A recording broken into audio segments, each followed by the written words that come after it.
Always good to see you. Fired up. Our guys did a good job this week in practice, and as you guys know, that's the biggest message for our team is we always want to control what we can control. What's our process? The opponent we play, that's not our focus. Obviously, schematically as coaches, we have to have answers. But for our players, it is about our process, man, our urgency, our performance in practice. Special teams coming out of the Oregon game, obviously a huge point of emphasis. Still a lot to grow in O&D as well, but it's no different. Hey, you want to be on kickoff, you want to be on punt, you want to be on one of these teams, you have to perform in practice. It's not, all right, you're not going to play on O&D, we'll put you out there. Any position to take that blue or any opposing field that we go to, this will be earned. And I'm proud of how our guys have handled that process this week. Got another practice tomorrow before we earn the right to cut it loose Saturday night. But without further ado, man, I got to thank Bronco Nation for 3 sellouts in a row. I mean, that is huge. Testament to our fans, testament to this fan base. We have the best fan base in the country. When you come out, come early, be loud, wear white, but can't wait. And obviously the goal JD's been talking about is 6 games, 6 sellouts. We got to handle our part of it by the product on the field, by how we play. But once again, Bronco Nation, thank you so much for selling these first 3 games out. We will be ready for the opponents that we play on that blue, and we're going to work our tail off to protect it. How much do you guys feed off a sellout crowd? Oh, it's huge. I mean, it's everything. I mean, game is a game. The game we play is a game of momentum. And when this place is sold out, when Bronco Nation is loud, I mean, there is not a louder stadium in the country. We played a lot of different places. Like, I believe that. When it's home, it's different. Our fan base loves their team different than anywhere else. So it's a huge advantage for us when we play teams on the blue.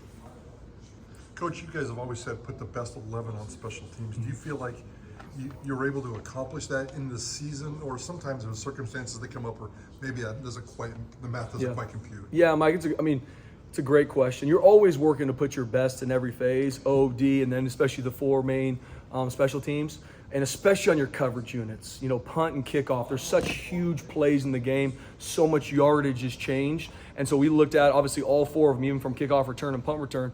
But you're always trying to find your best 11. You got to be smart with your guys, too. There's always a fine balance just with everything, okay? If a guy's starting on offense or defense, can he play on all 4?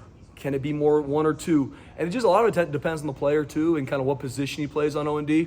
We're always looking to find our best 11. We've done a better job creating the competition amongst our special teams to where it's not just, okay, this is a really good backup, so he's going to play on special teams. No, that's earned. You could be a backup on O&D, but if you didn't earn it in our special teams drills and what Coach Collins does, like, you're not going to play. And we talk about value with our team too, and especially where, I mean, the roster's going to 105. Like, everything's going to start to get condensed. You have to bring value to be on this team. End of story. It's not a place where you can wear the backpack, eat the meals, and get tweeted at. Like, this is a place to work. This is a place to earn everything. I don't know, you don't have to go too specific as you want, but did you have to change any personnel in any of your coverage units? Oh, we looked at it from top to bottom, absolutely. Like, we are putting our best out there that have earned it in practice, and we're going to evaluate it immediately after the Portland State game. Absolutely. How, when it comes to that too, I know that there's one thing, like, you guys want to, when young guys get out there, they can also want to do too much. Mm-hmm. I mean, no question. Slipping out of a lane or whatever it might be. Yep. So how do you coach that too, I guess? Yeah, I mean, that's the intricacy of being a coach. Especially, we did play some young guys in special teams, and you need to. That's how guys do cut their teeth and earn the right to play more on special teams than potentially on offense and defense. So there's a lot of facets to it, and there's an understanding of, okay, just because he had one bad play in a game does not mean he's never going to earn the right to do it again. But as coaches, I mean, walking down the same path hoping for a different result is insanity, right? So we got to look at things and say, okay, what do we need to do different? Who needs to be on these units? No different on O&D, right? Every single game we're looking at, see, okay, who are our best 11 in all situations? And special teams, no difference. We got to look at it and see. And there were some guys that didn't execute the way we needed to, but they've had a phenomenal bye week and a great week this week. They're going to earn the right to go try it again, right? And then at some point, okay, where are we growing to? We are a developmental program. Where guys are to start the season, they cannot stay there. I'm with our developmental lift group all the time in the morning because I want to see how our guys are growing and developing. We have to.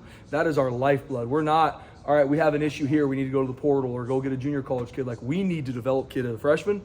And we've got this whole in season for some of these guys, like, they need to train and develop. So maybe some of the guys that aren't on teams right now or aren't helping, we need them to be ready week 9, though. Like, we need them to be. And so it's a fine balance as a coach to find those guys that either have the ability and haven't executed, to your point, Jay, maybe missed their lane or lost leverage, which happened in the game, and not just completely writing them off.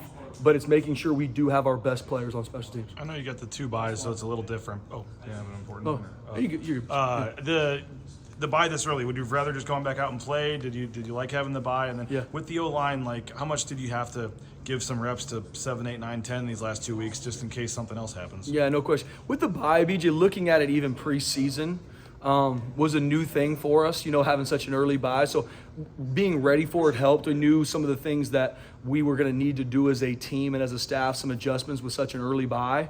And so it was helpful for us. I think anytime you have a bye week, it's just how you handle the bye week is everything. Different than if it's a bye week, week 6, week 7, to where then you're really working to get guys healthy, build some depth, and kind of fine tune some of the things that you struggle with.